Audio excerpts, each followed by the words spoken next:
dublado pelo canal Só Pregações Dubladas, traduzido pelo canal O Espírito e a Noiva Dizem Vem. Qual é a sua visão?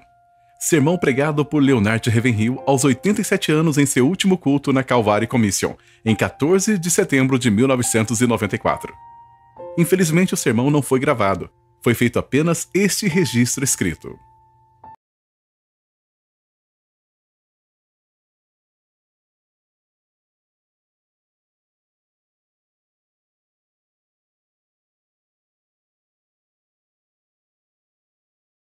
Não dando nós escândalo em coisa alguma, para que o nosso ministério não seja censurado. Antes, como ministros de Deus, tornando-nos recomendáveis em tudo, na muita paciência, nas aflições, nas necessidades, nas angústias, nos açoites, nas prisões, nos tumultos, nos trabalhos, nas vigílias, nos jejuns. Na pureza, na ciência, na longanimidade, na benignidade, no Espírito Santo, no amor não fingido. Na palavra da verdade, no poder de Deus, pelas armas da justiça, à direita e à esquerda. Por honra e por desonra, por infâmia e por boa fama, como enganadores e sendo verdadeiros. Esta palavra pode não parecer muito relevante para nós, mas eu não deixo um dia passar sem orar por meu irmão oprimido na Bósnia.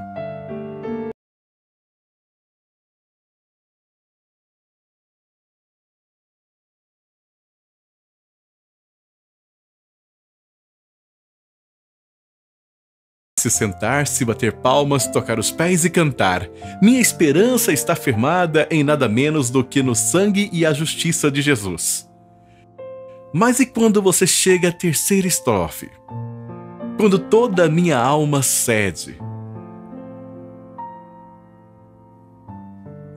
Quando toda a sua vida, sua esposa é estuprada diante de seus olhos.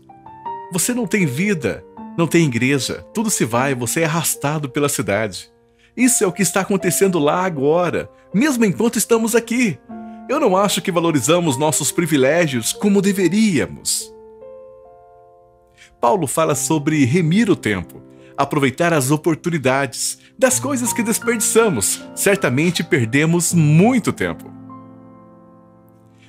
A palavra que esteve muito em minha mente nessas 2 ou 3 últimas semanas está em Efésios 2:7, nos séculos vindouros. Quantas vezes pregamos sobre isso? Acho que há um perigo em algo que eu chamo de o perigo do imediato. Estamos vivendo no tempo do imediato. Vivemos nisso tanto quanto os outros homens. Não devemos. Devemos viver como homens marcados para a eternidade, nos séculos vindouros. Olhe para Elias. Elias foi ordenado a se esconder na caverna. Ele ficou lá por 3 anos. A maioria de nós não pode ficar 3 horas sem ligar um rádio ou a TV. Tente 3 dias, tente 3 semanas, se desligando de tudo externo, de tudo mundano que foi rotulado e envenenado pelos sistemas mundanos. Precisamos refletir e consertar as coisas. Hebreus 11 me diz que Moisés suportou ver aquele que é invisível. Paulo nos diz que as coisas que são vistas são temporais e as que não são vistas são eternas. Precisamos ter cuidado em viver no visível o tempo todo. Valores visíveis, a durabilidade das coisas que são apenas por um tempo. Pense em Moisés, quando ele esteve atrás do deserto, não por 4 dias, nem por 40 dias, mas por 40 anos, 1/3 da sua vida. Havia um preço por sua cabeça depois de ter sido expulso da maior família real do mundo. Ele já não tinha 7 refeições diárias. Ele morava no lado de trás do deserto. Você acha que ele pensou algum dia que estaria no Monte da Transfiguração com Jesus e Elias? Ele conseguiu ver aquele que é o Cristo invisível. E o que ele fez? Ele considerou o opróbrio de Cristo, não o reino de Cristo, o opróbrio de Cristo, maiores riquezas do que os tesouros do Egito. Será que ele o viu vindo nas nuvens? Será que ele viu pela fé que iria estar no Monte da Transfiguração? Será que ele foi mais longe até o fim dos tempos, quando uma multidão que ninguém pode contar de cada tribo, raça e língua cantará a canção de Moisés e do Cordeiro? Vivemos muito neste mundo. Nós somos terrenos.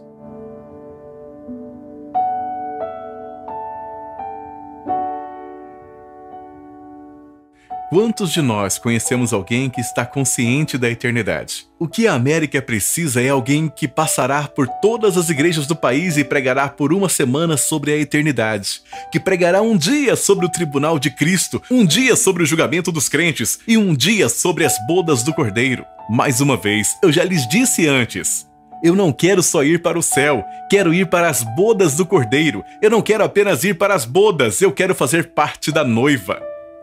As últimas palavras de Jesus não foram ide por todo mundo e pregai o evangelho. Isso foi para os 11 discípulos. As últimas palavras de Jesus estão em Apocalipse. Arrepende-te, arrepende-te, arrepende-te.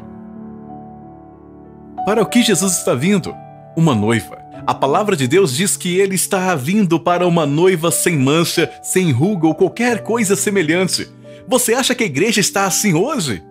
O que Jesus diz sobre a igreja?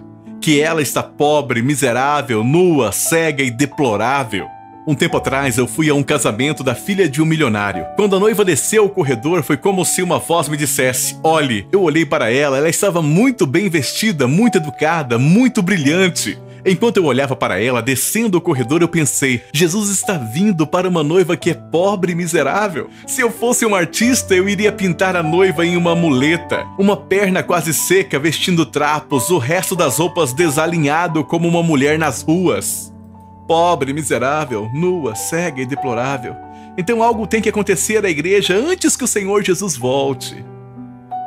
Uma coisa já devia estar decidida em nossos corações, e é viver com crueldade para com nossas vidas e humilhação de nossas vidas neste presente mundo mau. E quanto a Elias, ele entra em uma caverna por 3 anos. 3 anos é um tempo bem longo, não é? Pois ele fez isso. Diz em 1 Reis 17, esconde-te. Diz em 1 Reis 18, vai mostrar-te. Em 1 minuto ele se encontrou diante de um rei. Logo depois ele ousa ficar diante dos israelitas. Um homem que tem intimidade com Deus nunca é intimidado pelo homem. O medo do homem vai embora completamente. Eu certamente acredito com todo o meu coração que não somos conscientes da eternidade. Vivemos para o cotidiano, devemos viver com os valores da eternidade em vista. Essas pessoas estavam animadas, e nós? Trabalhamos para Cristo, trabalhamos com Cristo e um dia vamos vê-lo. Como um escritor de hinos disse, face a face com Cristo, meu Salvador, face a face o que será, quando com o arrebatamento eu o contemplar. Quem ficaria encantado agora de ir e ficar diante do Rei? Você terá que responder por todas as suas pregações. Muitas vezes pegamos um texto e o afogamos em palavras. Eu acordei esta madrugada por volta das 3 pensando nisso. Preguei por mais de 70 anos. Pegue 120 palavras, multiplique por 60 minutos, depois por 1 ano, depois por 70 anos, e eu terei que prestar contas a Deus por todas essas palavras. Quanto mais eu leio a palavra de Deus, mais ela penetra meu coração. Isso me faz parar e pensar e meditar. Eu medito agora mais na eternidade do que jamais meditei em toda a minha vida. Nosso povo não está consciente da eternidade. Você acha que uma pessoa que está pronta para a eternidade perderia uma reunião de oração? Eu não conheço qualquer outro lugar na terra onde há mais liberdade do que em uma reunião de oração, onde Deus unge aqueles que oram e você, por assim dizer, quase esfrega os ombros em Deus. Digo mais uma vez, quando Acabe estava suspirando pelo pescoço de Elias e Jezabel estava cavando um buraco para os seus pés, você acha que ele pensou por um momento que ele estaria no Monte da Transfiguração com Moisés e Jesus? Aparentemente, Moisés podia ver através do espaço no tempo. Ele podia ver e ele suportou. Ele escolheu sofrer.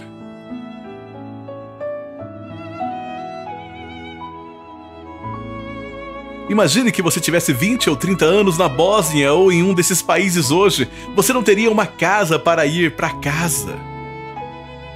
Alguns desses jovens hoje entram em meu escritório e dizem: estes são dias maravilhosos para se estar vivo. Claro que são. Você sai de uma casa com ar-condicionado, entra num carro com ar-condicionado, vai para uma igreja com ar-condicionado, onde você recolhe uma copiosa oferta e vai para casa para se alegrar no Senhor. E aqueles que não recebem nada? Paulo chega naquele lugar onde ele diz: não tenho nada, mas possuo todas as coisas. Paulo passa por todo tipo de limpeza. Ele não encerrou em Romanos 7, o pecado que habita em mim. Ele terminou em Gálatas 2:20. Não vivo eu, mas Cristo vive em mim. Ele não encerrou em Romanos 7, o pecado que habita em mim. Ele terminou em Gálatas 2:20. Não vivo eu, mas Cristo vive em mim. Este é o melhor da vida cristã. Não me importa quantas línguas falamos ou quantos milagres realizamos. Novamente, a palavra de Deus diz: Cristo vive em mim. A vida que agora vivo neste corpo mortal é controlada por Cristo. As pessoas dizem que no Antigo Testamento Cristo estava com eles, mas não neles. Mas Pedro não diz isso. Cristo estava neles. Você acha que um homem poderia orar e dizer em nome da nação podre em que ele morava: Senhor, mata-me? Novamente ele também diz: tire a minha vida, eu não me importo de viver. Eu quero ser possuído por Deus. Eu quero ser possuído por Deus. Claro, alguns dizem que isso é fanatismo.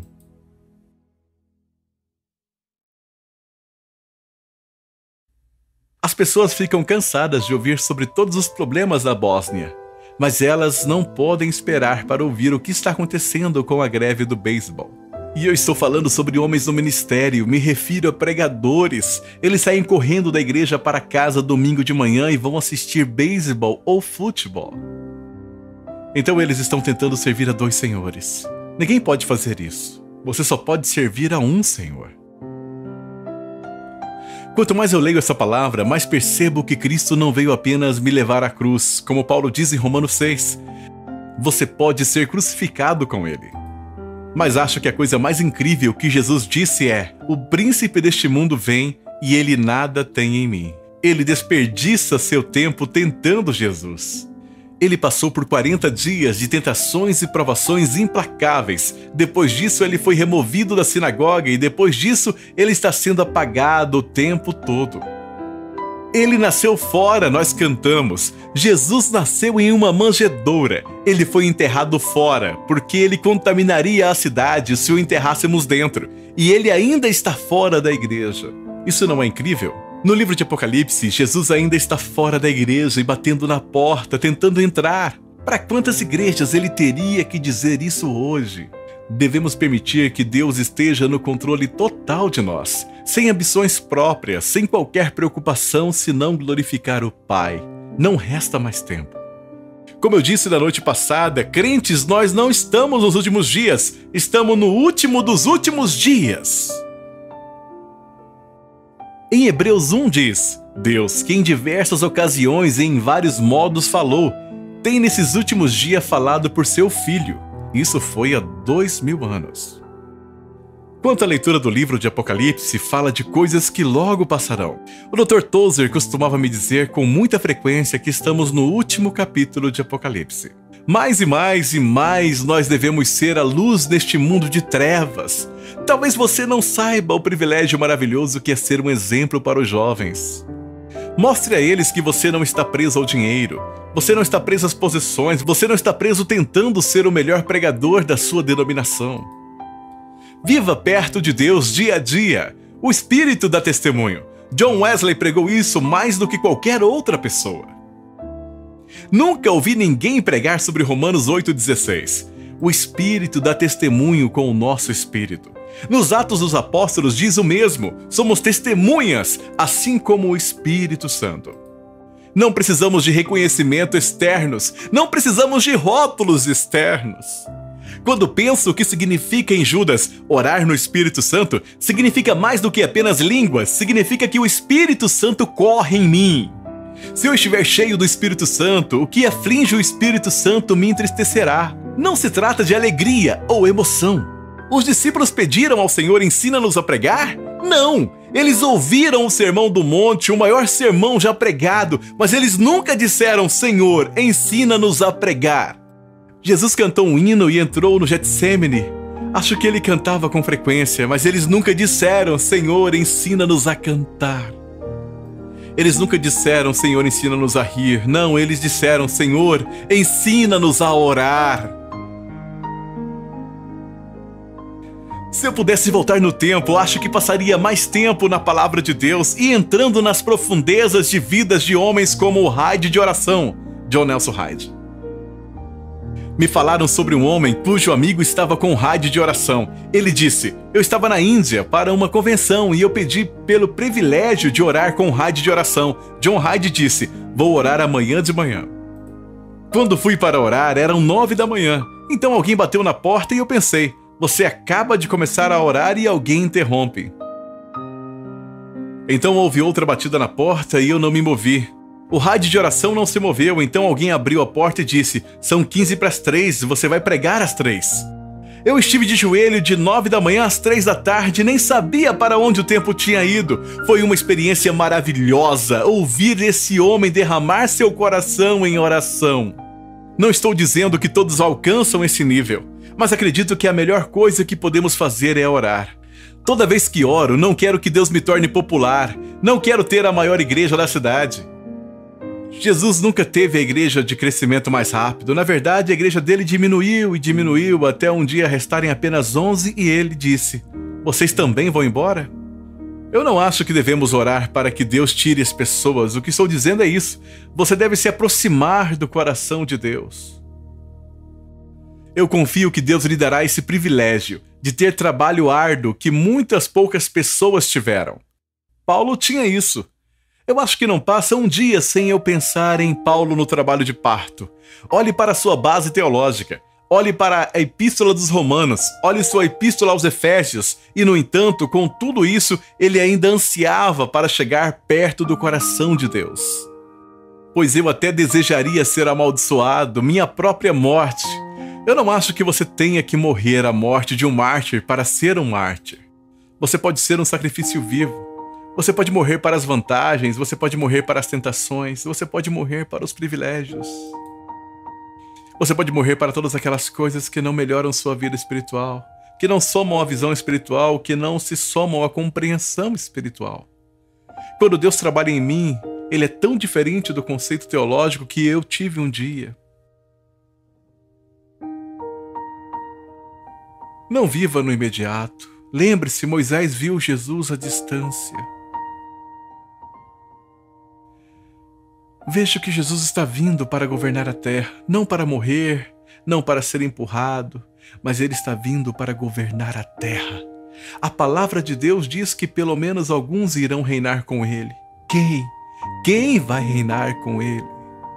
Os vencedores, vencendo a tentação, vencendo o mundo, vencendo nossos próprios desejos, sendo completamente controlados por Deus. Agradeço a Deus pelo que Ele fez na minha vida. Ele não parou e Ele não vai parar. A palavra de Deus diz: todos compareceremos diante do tribunal de Cristo, e o juiz de toda a terra não fará o certo. Isso vai ser horrível, mas se eu não acreditasse, acho que eu ficaria louco. Quem vai dar conta de todo o massacre sangrento na Ruanda hoje? Todas as guerras da terra, todos os generais, os reis da Inglaterra, os presidentes dos Estados Unidos estarão diante de Deus, quando Ele irá tirar todas as máscaras e descobrir tudo. Todo mundo, todos os pregadores estarão diante de Deus. Este é o dia da avaliação final. Eu quero viver com os valores da eternidade em vista. Se nós julgarmos à luz da palavra de Deus, não precisamos temer o julgamento. Se caminharmos na luz como Ele está na luz, é tudo o que Ele nos pede para caminhar na luz. E isso é o que eu desejo.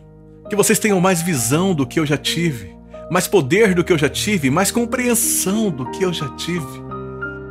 Deus nos ajude, esse é o período mais difícil da história humana. Nunca houve tantas nações de cabeça para baixo. O mundo está como um navio apanhado em uma tempestade, não tem âncora, não tem bússola, não tem gráfico.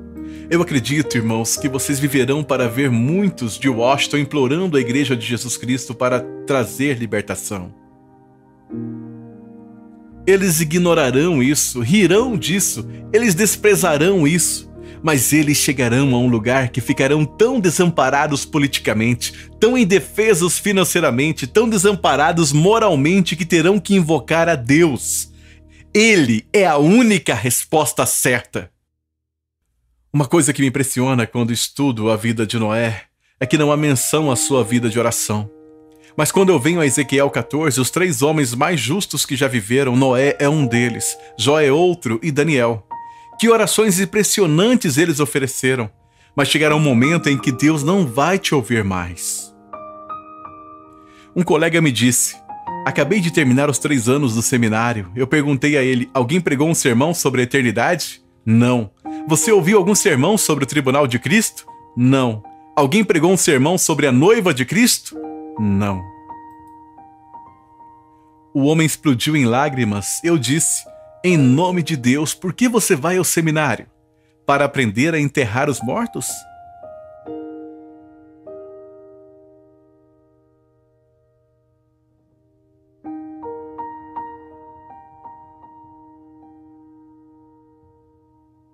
Há uma eternidade na nossa frente. Há um mundo que agora está em mais rebelião do que nunca. Como nos dias de Noé, eles se rebelaram contra Deus. Durante 100 anos, Noé nunca pregava uma nova mensagem. Ele pregava o arrependimento, ele pregava a justiça.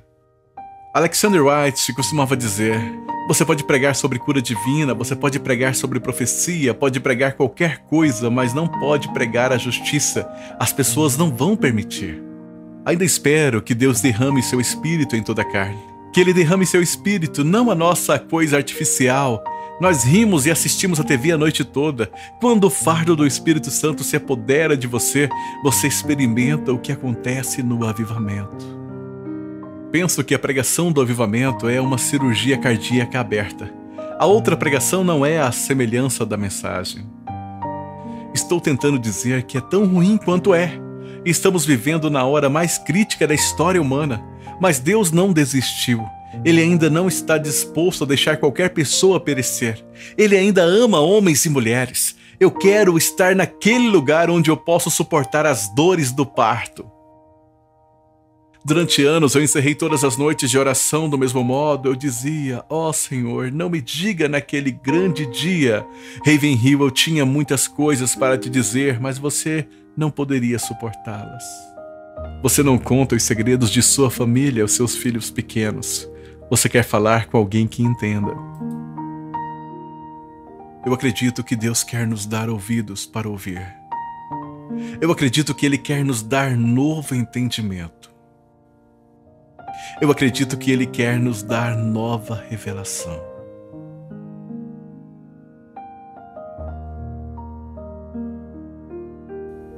Leonard Ravenhill.